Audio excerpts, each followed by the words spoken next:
I could shape my mind to attract the things I wanted into my life.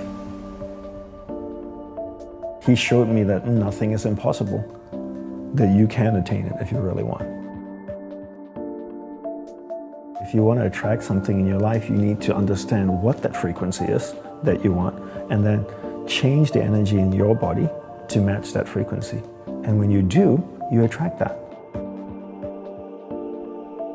You know, a lot of people talk about this law of attraction and stuff, but I never really understand it or explain it properly. And I think sometimes the New Age world can just get away by saying all kinds of, oh, the law of attraction, and do this and do that, and it will attract it into your life.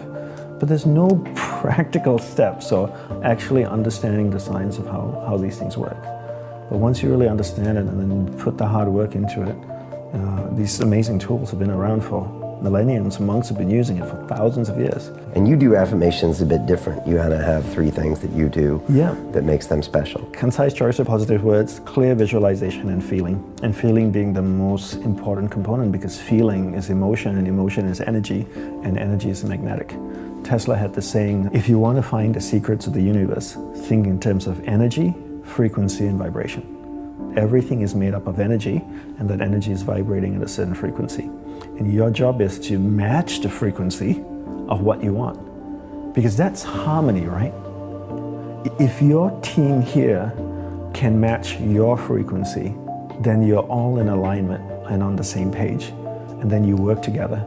It's like a flock of birds that just flow in harmony. You see them flying in the sky, they never crash into each other. They all fly in harmony. It's like the old radios, right? You tune it, the station is 74.5 FM, and if you get to 74.4 FM, you get static and music. 74.6, static and music. 74.5, perfect music. 74.2, just static. And so your goal is to tune your energy to match the frequency of what you want. And then that's when that attraction comes. Concise positive words, clear visualization, and corresponding feeling. Right? The feeling is emotion. So when I say corresponding feeling, if you want something, you need to match the frequency of what you want. So remember what Tesla said, think in terms of energy, frequency, and vibration. So the same thing with concentration, right? Concentration is a science and an art. A science because there are clear steps that you need to take to work towards a goal, and an art because it requires repetition and practice, right? So I always say that concentration is a science and an art, and learning how to concentrate, you have to understand the mind, right? So as I shared before, that you're not the mind, rather you're pure awareness moving through different areas of the mind. And I define concentration as my ability to keep my awareness on you for an extended period of time until I make a conscious choice to shift it to something else. So most people allow someone or something outside of them to control where their awareness goes. So I'm chatting with you, my phone goes bing, I pick it up, and my awareness gets dragged there. Another notification comes, my awareness goes there. I see a noise out there, I hear a noise out there, my awareness goes over there, right? So my ability to keep my awareness on you or something for an extended period of time is my ability to concentrate.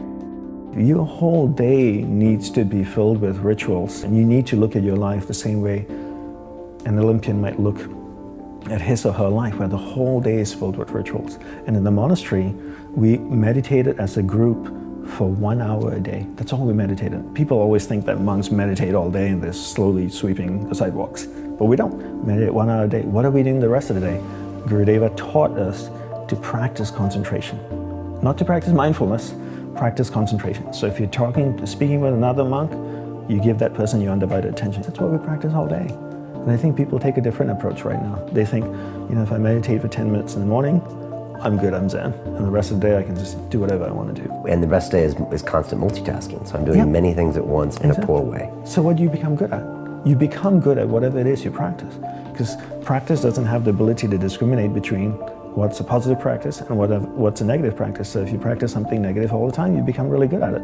So if you practice distraction all the time, 10 hours a day, what do you become good after 6 months? Distraction. Anybody practicing anything for 10 hours a day becomes really good at it. And the truth is, with 24 hours in a day, most people sleep, 7, 8 hours? So you're awake for 16. And out of the 16 hours, are they only practicing distraction for 7 or 8 hours? Probably more like 13 or 14 hours a day of practicing distraction. So if you do that 7 days a week, Imagine if you practice playing the piano 14 hours a day, 7 days a week. How good would you be after 6 months? So how good are people at distraction? If you look at most people out there, you're talking about mastery, they have mastered the art of distraction. These people are to be acknowledged and respected because the dedication and devotion they have given to the art of distraction. But they don't even know that. They don't even know. That's why I really harp on understanding the mind first and then learning to concentrate. Because I feel if humanity can learn to do this, they can be better athletes, better artists, better martial artists, better singers, performers, sports people, engineers, doctors. Because at the center of success is your ability to harness the power of mind and direct it in a single pointed focus towards one thing. Stay with it long enough so that you can come to solutions, create beautiful things. But if you can't concentrate, you can't do any of these things. And we can't solve the problems of the world